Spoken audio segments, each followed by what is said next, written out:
Кымбаттуу жомго кармандар, саламатсыздарбы? Кымбаттуу теле көрүүчүлөр. Албетте жомго кам деп келген баардыгыңыздарга мен аябай кушпакмын. Мен дагы силерге бүгүн дагы бир жаңы, бир жакшынакай жомок айтып берейин деп келдим. Бул жомокту өткөндө мага Ырыспай деген бир абабыз айтып берген. Ал киши көп жыл баягы чабан болуш деген киши экен. Жомоктун арасында чоңойгон киши экен. Ал киши мага бир эки жомок айтып берген. Ошонун бирөөсүн мен угуп алып, аябай таң калып, бул жомокту силерге тезирээк айтып бергенге мен шашып келдим. Ошол Ырыспай абанын айтып берген Одар кебеп күйбөсүн деген жомогун айтып берейин. Бар экен, жок экен, ач экен, ток экен, илгери өткөн заманда бир шаар бар экен. Ошол шаарда бир ууру менен бир ууру жашайт экен. Ошол эле шаарда дагы бир чөнтөк кесээр кисайыр бар экен. Уурулук кылат экен. Баягы чөнтөк кесээр кисайыр дагы уурулук кылат экен, бирок ал чөнтөктөрдү кесет экен, чөнтөккө салынган акчаларды урдайт экен. Ууру күндүзү дем алып, түндөсү уурулукка чыгып кетет экен. Чөнтөк кесээр кисайыр түндөсү дем алып, күндүзү не кылат экен? Чөнтөк кескени, элдин чөнтөгүн тоногону базарга чыгып кетет экен. Эртең кечке чөнтөк кесет экен. Мунун бир бул экөөнүн өтө кызык бир эмеси бар экен. Ал кызык нерсе эмне билесиңерби? Экөөнүн аялы бир эле киши экен. Бир аял бар экен. Ал аял күндүзү ууру менен жашайт экен дагы. Ууру түндө уурулукка кеткенде, баягы күндүзү кисайыр сылкылып келип, түн үйүнө келген кисайыр менен кисайыр аял болуп жашайт. Ушундай заман экен да, кээде ушундай аялдар да болот. Болот экен да. Алар бирин-бири билбейт экен. Уурум бир эле аялым бар деп ойлойт экен. Күндүзү үйүндө дем алып, түнү кетет экен. Ал кеткенде кисайыр келет экен, баягы аял менен жашай берет.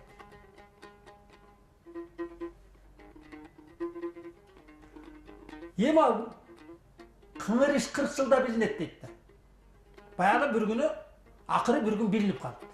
Катуу жамгыр жаап, уурулукка бара албай, кисайырга бара албай калганда экөө бир жерден жолугуп калды, бир үйдөн. "Ой, сен кимсиң?" "Да мен кисайырмын. Ушул жерде жашайм. Бул менин аялым." "Ой, бул үй мен жашайм. Мен уурумун. Бул менин аялым." Кандай экөө анан кийин тарткылаша кетет экен. Баягы чырчыга баштайт экен. Анан айтат экен: "Эмне үчүн мен сени көрбөдүм?" "Билбейм. Мен түндөсү сен уурулукка кеткенде демек мен келет экенмин.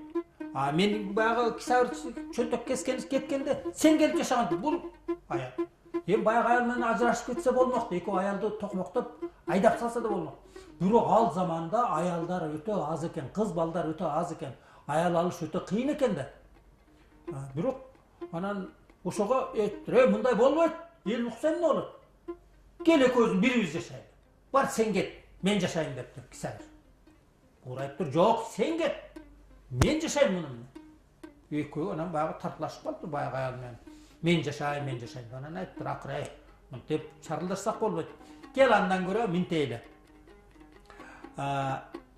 Кимдин өнөрү күчтүү болсо, ким көп нерсе таба алса өзүнүн кесибинен, ушул аялды багат, бала чакалуу болуп калса балдарын багат. Ошо кимибиз кыйын болсок, ошонубуз жашайбыз ушул аял менен." Макул дептир. Анан кийин эртең менен кисайыр чыгыптыр, баягы ууру жанында жүрөт экен. Баягы ууру анан кийин чыгат экен дагы.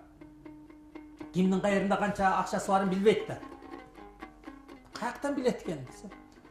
Баягы кисайыр мынтип коет. "Ой! Чөнтөгүңөрдөгү акчаларыңар кетип атпагыла. Бир чөнтөк кесер кисайыр жүрөт деп уктум" деп койсо эле. Бирөө минтет экен, бирөө белин кармайт экен, бирөө калпагын алып калпагынын ичин карайт экен. Demek oşentip koysa elечи kim kayerinin akçası olsa o yerin karmayt eкен da menkin urdap ketpedi dedi. A deytken vaz bagынан Kisavir oşonu bilip alat eкен kimnin kayerinde barın. Ana birinci biyan karmagandan o yerden akçasını alıp koyat eкен. Ana beline baylaganda alat eкен. Çöntögünün karmaganın çöntögündeki akçalarını alıp bağı öte mıtam eкен. Keçkeçeyin bağı belin çöntögünü kesip akçanı toplattır. Ana bir günü ertesi günden keyin al tapkanı barın alıp gelip uyup taştaptır. Ha bu alıptır. Emi sen çık deptir anan. Uğru jür deptir. Eşit alıptır.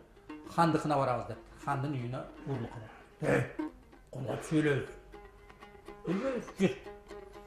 Barıptır handın nemesi çoğun büyük korgonu varken bağı uğru çoğun bir kesim maydan alıp durup bağı kılga baylap durup iki nemeni korgondan aşıp ırgıtıp koyup durup bağı kılga baylangan nemeni mayda.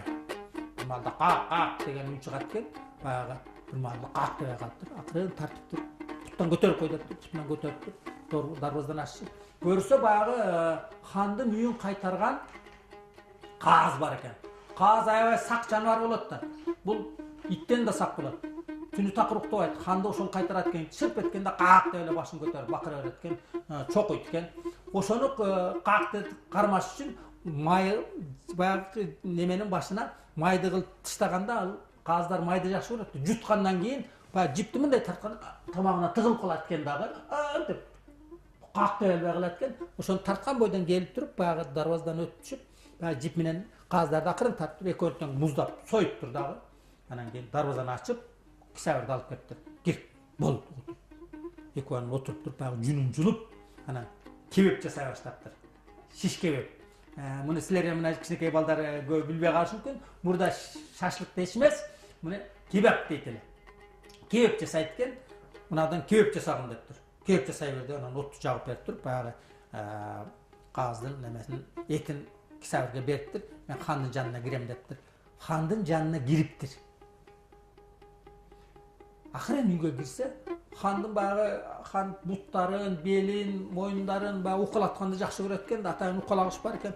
Gününde ele belini tebeletip, banan butu kolunu uqalattırat eken, arkalarını bayağı uqalattırat eken, masaj kıldırat eken de. Oşol uqalatıp atkan eken, bir aябай çarça ürgülde otat eken.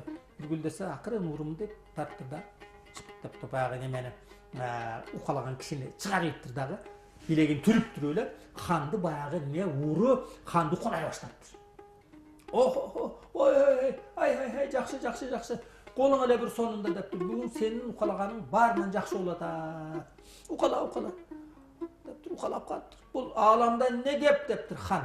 Емне жағылық болып отады. Айт, сөйлегенше уқала дептір. Ханым, аламда өте қызық нәрсе бар дептір.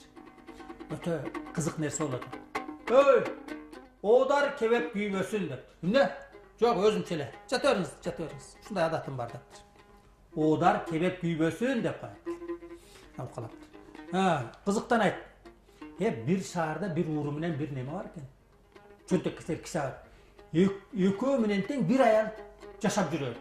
Уурулга кеткенде чөнтөк кесер менен жашаптыр. Чөнтөк кесер күндүзү шаарга чөнтөк кескени кеткенде bayağı gündüzü tün uğurluktan gündüzü geletken ошон менен жашап жүрөт.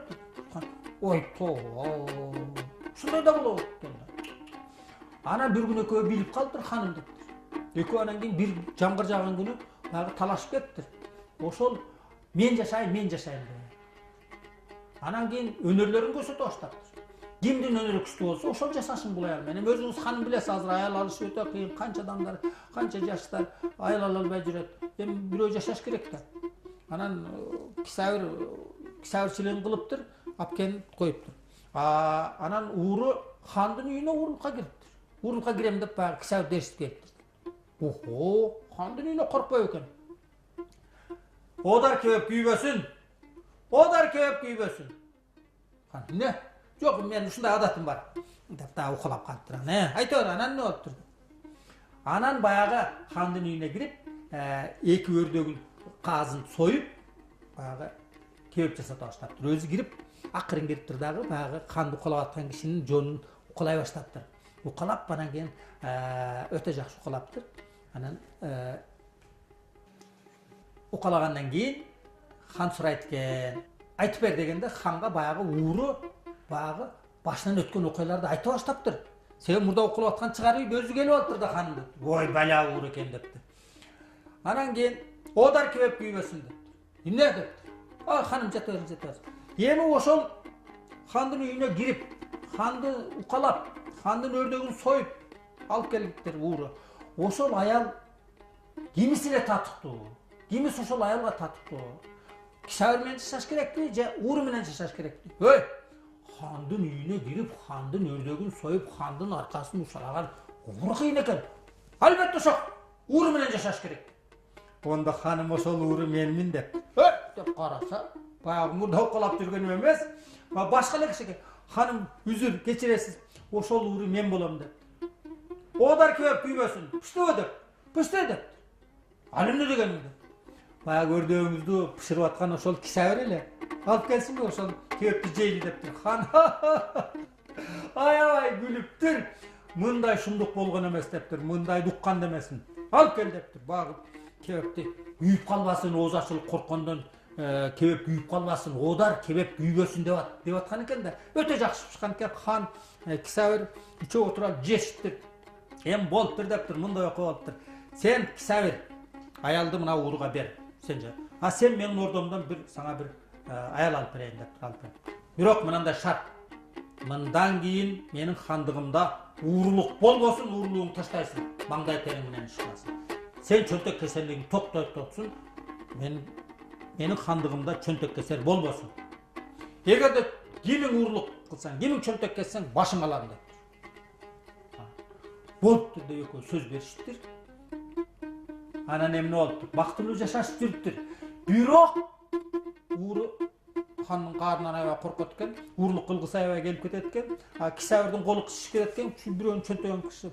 Анан ууру менен кисабыр бири-бири менен катташат экен да. Экөө эле катташат экен. Кисабыр келет экен дагы. Акырын уурунун чөнтөгүн кесип, уурунун чөнтөгүндө бир тыйын, бир теңгелик немесин урдап кетет экен. Ууру болсо акырын барып туруп баягы эменин бир улагын урдап чыгат экен дагы түндөсү, союп кисабыр чакырат экен. Бирок уурулугун ташташпаптыр. Бирок элдикин эмес, экөө жок дегенде баягы өздөрүнүн бугун чыгарыш үчүн биринкин бири урдай болуптур. Урдаптыр. Ошоно мындай сөз кылган окшойт. Үйрөнгөн адат калабы, уйга жүргөн салабы деп. Демек, канткенде дагы уурулуктарын таштап элге зыяны тийбей, алардын балдары жакшы адамдар болуп чыгыптыр. Мына одар кебеп күйбөсүн деген жаңы жомокту айтып бердим. Кайрадан жолугушканга чейин сак саламатта болгула.